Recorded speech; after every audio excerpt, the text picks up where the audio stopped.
Are you in your 40s or 50s wondering if it's just too late to find real love? Maybe you've been through a heartbreak, a divorce, or years of feeling like love just isn't in the cards anymore. If that's you, I just want to start by saying it's not too late.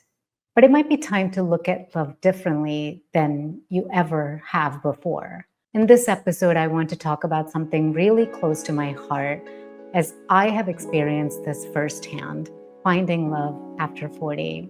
When I was in my 20s, I honestly didn't know what I needed from love. I thought I did. I was just following a script. I thought as a woman, I was supposed to get married after college. That's just what you did. I never even thought to ask, what are my needs? What does a healthy relationship actually feel like? I just assumed relationships would be as easy as everything else I had done up to that point. I thought, how difficult could it be to love someone and have children? The truth is, no one talked about emotional patterns or past wounds or our trauma that we carry from childhood or our communication skills. I didn't know any better. And in my late 30s, I was divorced. And I won't lie, I hated myself for how I thought I had completely messed up. I carried so much shame. But deep down, I knew this was more than just a divorce, that there was some lesson in this for me. And I desperately wanted to know why this was happening to me. Wanting to know that became a turning point on how I realized I knew nothing about love, or that the understanding of love I had was so misplaced and incorrect. For the longest time, I thought loving my partner, or anyone for that matter, meant the other person making me happy and I making them happy. And making each other happy came with a lot of conditions. And if the partner did not speak or do as I expected, I would immediately translate that to as my partner does not love me. So I had to get really honest about how I showed up in relationships, especially in marriage, in romantic partnerships.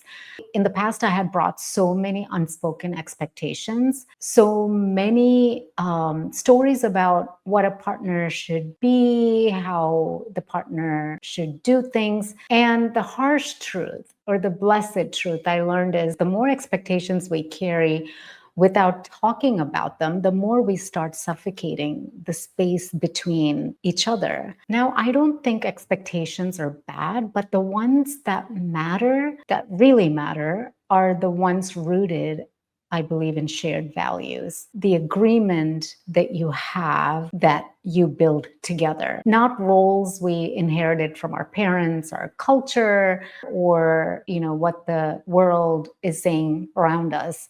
And I also had the habit of controlling another person's way of living. I thought controlling them meant I was loving them. For example, if I tell someone constantly that they need to work out, I am saving them from harm, right? Only if they knew how much I love them, because I'm saying it to them all the time.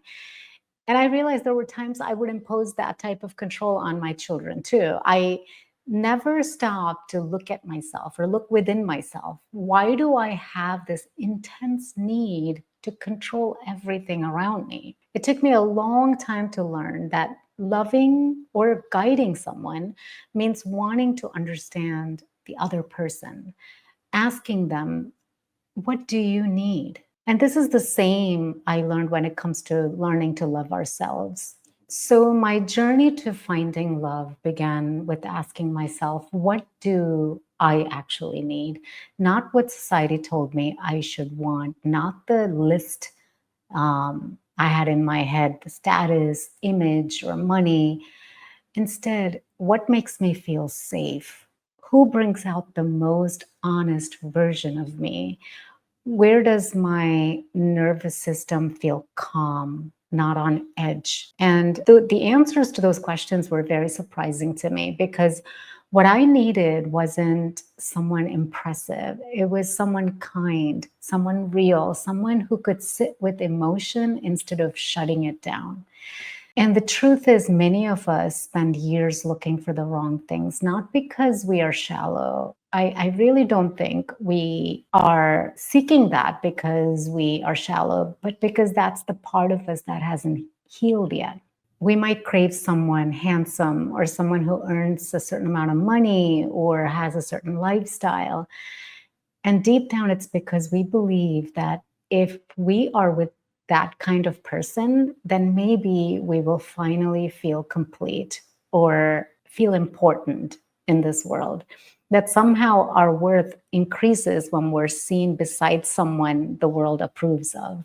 But that kind of craving doesn't come from a place of wholeness. It comes from a wound, a trauma, from not fully knowing our own worth, from thinking we need someone else to prove that we're enough. And when we actually begin falling in love with ourselves, when we stop chasing validation, when we no longer care how the world sees our worth, that's when everything shifts. That's when we begin to choose love from a place of peace and not pressure. That's when we open the door to a soulful connection, not just a status match. To me, that's the beginning of real love, the kind that feels like freedom, not performance, the kind that grows from truth, not fear. And stepping into this kind of soulful love, which is what I like to call it, it really is magical, but it doesn't begin with finding the right person. It begins with self-love. And I don't mean self-love in a superficial way. I mean the deep kind, the kind that comes from becoming aware of the little girl inside us who's been carrying old pain, trauma from childhood, and choosing to listen to her, to hold her, and to heal her. And I believe that's where it starts.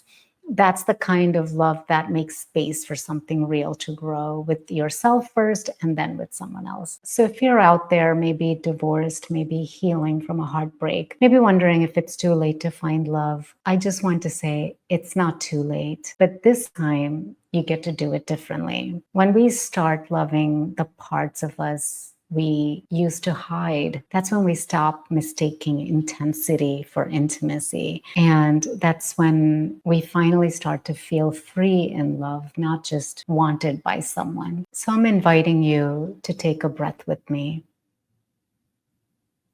You didn't fail. You were doing the best you could with what you knew. And now you're learning. You're becoming the kind of woman who chooses love that feels like home. Thank you for being here with me today. If this resonated, I invite you to journal on this. What did you think you needed from love in the past? And what do you now know actually makes your heart feel seen, safe, and at peace?